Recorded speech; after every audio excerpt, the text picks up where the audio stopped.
Retour au Maroc, à Marrakech, où la 22e édition du Festival international du film se poursuit.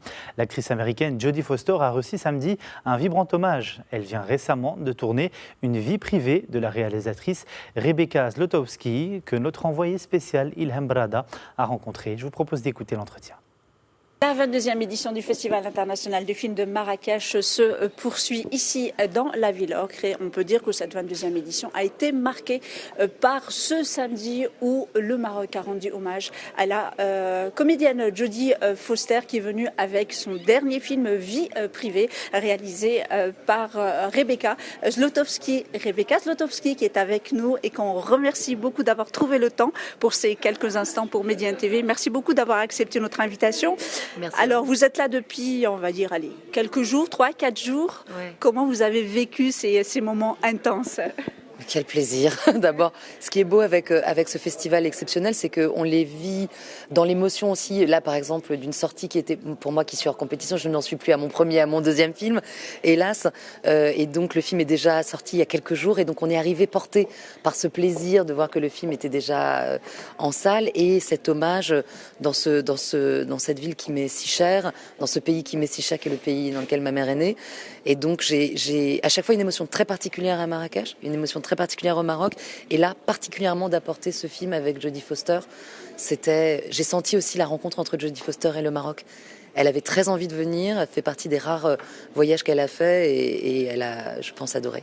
Je vais vous dire avouer un petit truc, c'est que quand elle est passée dans le tapis rouge, bon voilà, c'est une star, elle passe avec vous, mais la voir sur scène, ouais, présenter le film avec vous et avec toute l'équipe, c'était vraiment un moment particulier. Je pense, en tous les cas, c'était assez intense de voir le public lui faire une ovation, faire une ovation au film après.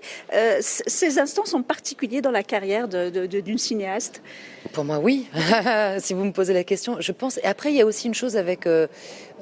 J'ai eu la chance de travailler dans ce film aussi avec.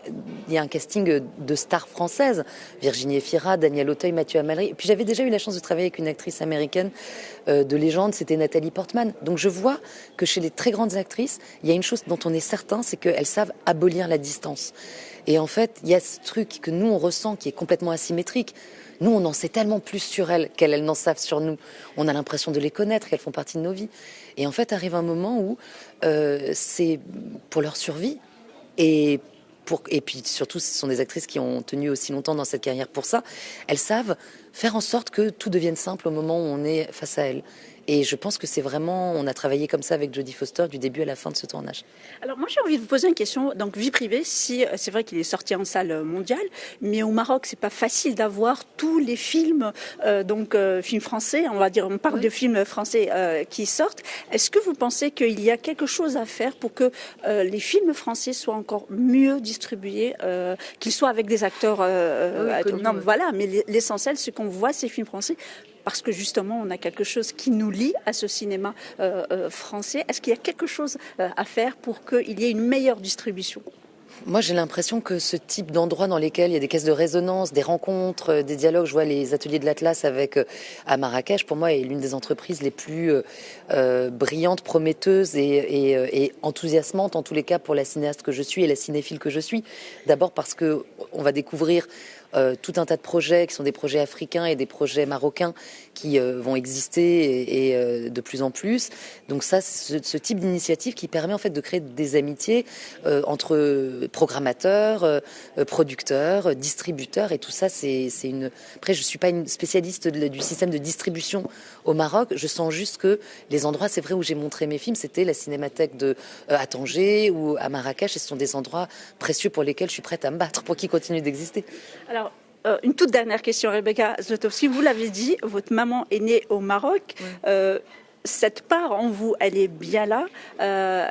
Comment vous la représenteriez au public marocain ? C'est quoi cette partie marocaine qui est en vous ? Je pense que c'est une partie. C'est drôle parce que quand on voit dans Vie privée, par exemple, il y a ce couple Daniel Auteuil, Jodie Foster. Et je vois que Jodie Foster, c'est ma partie polonaise et Daniel Auteuil, c'est ma partie marocaine. Alors, il est né en Algérie, c'est pas le Maroc, mais il y a une part de Méditerranée, il y a une part méridionale, même si c'est l'Atlantique ici, mais il y a une part de Méditerranée, de sud, il y a une part latine et ladino. j'allais dire, entre l'Espagne et le Maroc, qui me constituent profondément et qui constituent, y compris la langue. J'ai entendu parler arabe petite. Moi, ma mère, elle jurait en arabe, mes tantes, et sans parler de la nourriture, parce que là, à ce moment-là, n'en parlons pas. Donc il y a une culture qui m'a permis de... Je pense que j'ai ces deux aspects dans ma personnalité, une partie très mélancolique, sombre et pénible, qui est la partie ashkénaze, qui est la partie européenne, et la partie la plus joyeuse, la plus solaire, même si elle a été entachée de la disparition de ma mère si jeune. En tous les cas, je courrai toute ma vie derrière cette part-là, qui est la part marocaine. Rebecca Zlotowski, merci beaucoup d'avoir trouvé le temps pour Média TV. Merci beaucoup et un bon retour en France. Merci beaucoup. Merci. Et voilà donc la 22e édition du Festival international du film de Marrakech. Elle se poursuit ici dans la ville Ocre jusqu'à samedi 6 décembre.